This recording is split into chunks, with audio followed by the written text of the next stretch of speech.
Welcome to Trader TV, your insight into trading for professional investors. I'm Dan Barnes. The transition from LIBOR as a benchmark to new risk-free rates is well underway. In some markets it's completed, in others it has not. Joining me today is Bhas Nalabothula, Head of Institutional Rates at Tradeweb, and we're going to be discussing how institutional investors can engage in best practice to make the transition smooth.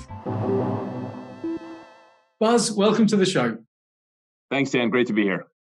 So firstly, tell us, how urgent is preparation for the LIBOR transition and in which markets? We are at a critical point of the transition.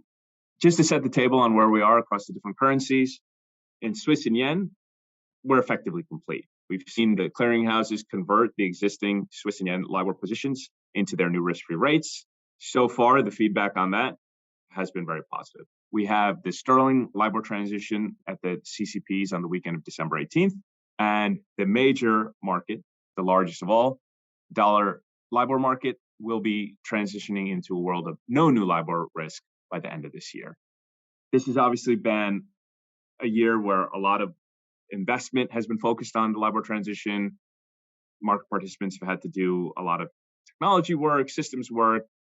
Primarily, we're talking about the interest rate swaps market, but at the end of the day, loans are included, mortgages are included. LIBOR is being used in trillions and trillions of instruments across the globe.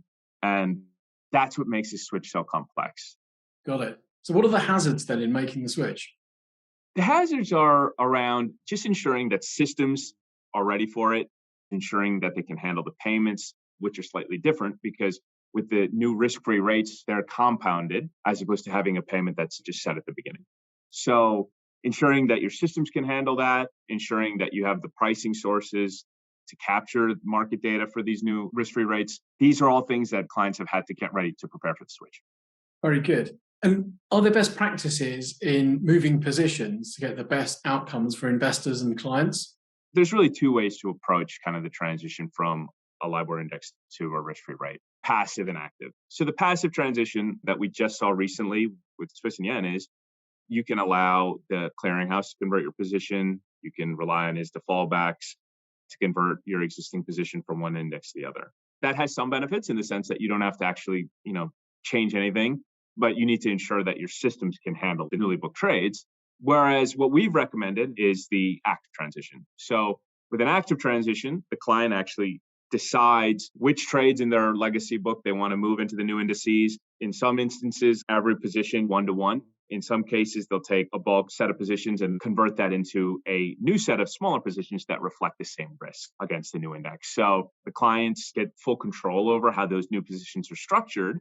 And we've seen clients use the Tradeweb list trading tool to actively transition those positions. So that's something that we've worked very closely with our clients on. And then what has been causing people to drag their feet?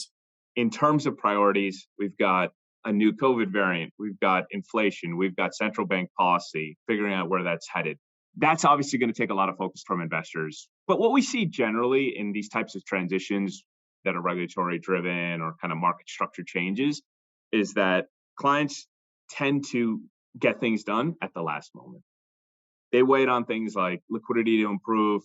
A lot of the initiatives that regulators have done across the globe have helped that liquidity improve. So in the UK, we had the SONIA First initiative.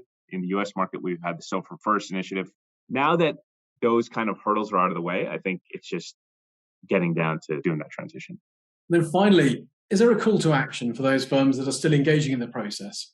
It's critical to note for the dollar market, the end game is here. We have to transition these existing LIBOR contracts into SOFR or other rates in a very short period of time. So we encourage clients who haven't made transition to contact us and use the functionality that we built out, because coming to the new year, there won't be any new LIBOR risk.